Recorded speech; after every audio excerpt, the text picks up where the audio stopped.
Hello and welcome back to Climate TV, brought to you by the Climate Group. My name is Eduardo Gonçalves.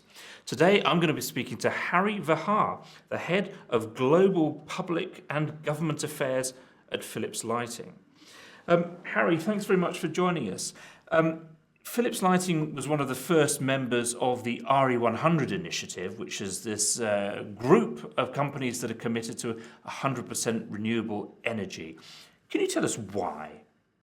Moving towards energy efficient and renewable energy powered solutions and factories, it just makes plain economic sense. So we are reducing our footprint.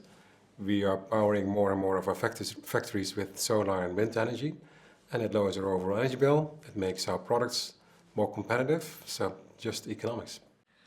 Philips has been doing a lot of work trying to encourage more and more companies and cities to switch to LED lighting, and this seems to be really taking off. Can you tell us why so many cities are in fact now making that switch?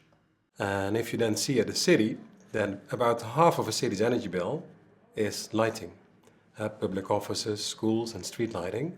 So for them, seeing the opportunity with LEDs that they can half or sometimes up to 70% reduce their energy bill, quite often they can spend the money elsewhere, or they can reduce public budget deficits, which is also an issue. Is there a concern that the rate of LED adoption isn't keeping pace with the increases in demand for energy? And shouldn't the focus really be on renovating existing infrastructure rather than renewing it in order to address that problem? So if we just adopt, and that goes for LED lighting, but also for HVAC and other solutions, those solutions to new infrastructure or to parts of the infrastructure that are ready for renovation, we would still be behind the science-advised carbon reduction targets. So that not only we do the new things right, but that also the existing infrastructure becomes less carbon intensive. So Philips Lighting and the Climate Group are in fact going to be working together now on trying to get every city in the world to switch its lighting to LEDs. Tell us more about this campaign. So we need to double the rate of energy efficiency improvement.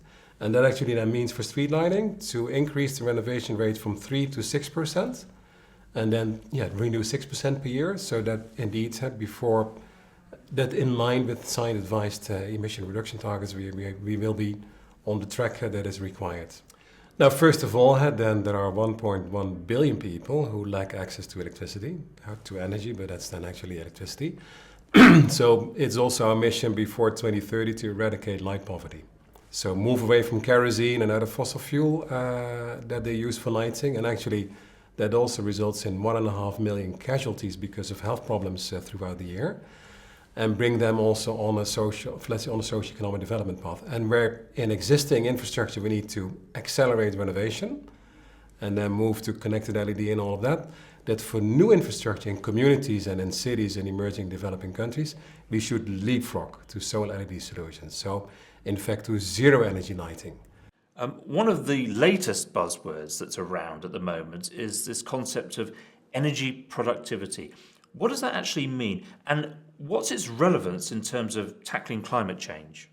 So it's the outcome of how much economy do we create with the energy that we consume. So you can compare countries, you can compare them on their rate of improvement in energy productivity, recognizing that actually energy efficiency is the driver to make those improvements. What would you say the most important elements of a modern sustainable business strategy that will help companies make that contribution to building a strong, low-carbon economy?